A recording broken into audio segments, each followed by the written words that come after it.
सभी भाई बहनों को जय मसीह की। आज का पवित्र वचन है मरकुस 5:21 में, जो कि बहुत इम्पोर्टेंट वचन है। आइए हमारे साथ इस वचन को पढ़िए। जो आज हम इसमें बताएंगे, एक स्त्री थी जिसको 12 वर्ष से लहू बहने का रोग था, जो प्रभु के द्वारा वो चंगा हुई है। और एक ऐसा हम बताएंगे वचन इसी में। तो आप यदि आप इस वचन को जानना चाहते हो तो पूरा वीडियो को जरूर सुनना, शेयर भी करना, ताकि हर कोई प्रभु के इस कार्य को जाने, प्रभु के वचन को ज्यादा लोगों तक पहुंचाइए। हालेलुया। वचन कहता है, जब यीशु फिर नाव से पार गया तो एक बड़ी भीड़ उसके पास इकट्ठा हो गई। वह झील के किनारे ही था कि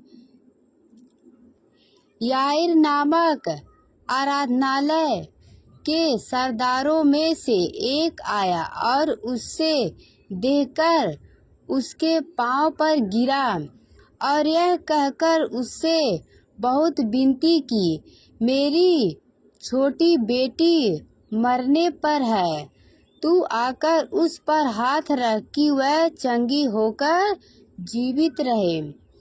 तब वह उसके साथ चला और बड़ी भीड़ उसके पीछे हो ली, यह तक कि लोग उस पर गिर पड़ते थे। एक स्त्री थी जिसको 12 वर्ष से लहू बहने का रोग था।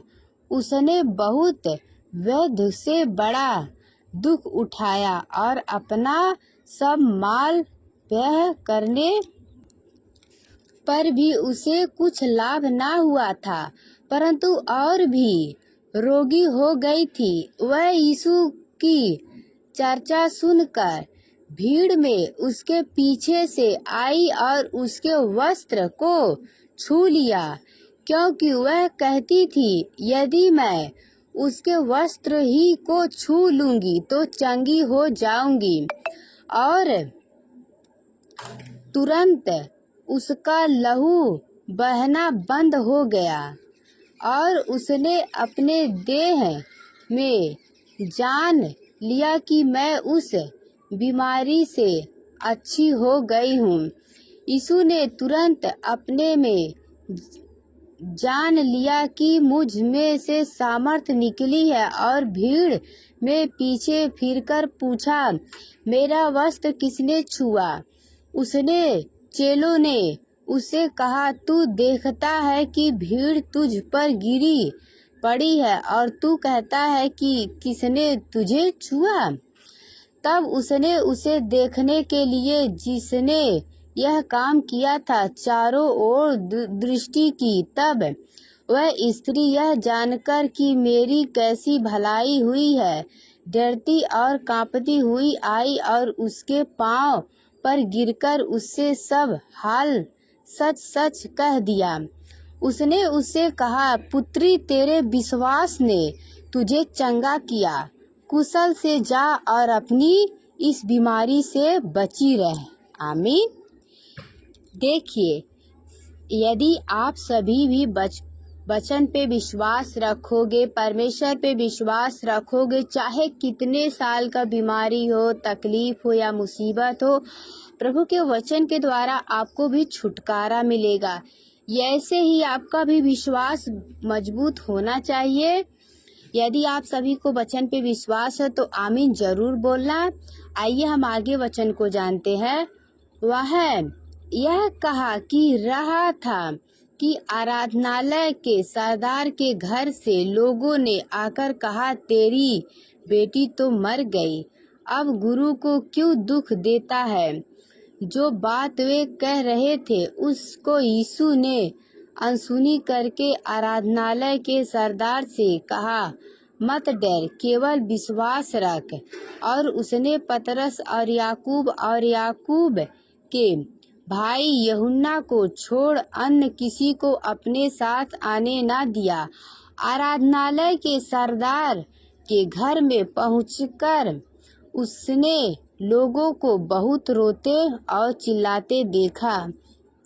तब उसने भीतर जाकर उनसे कहा, तुम क्यों हुल्ला मचाते और रोते हो? लड़की मरी नहीं परंतु सो रही है।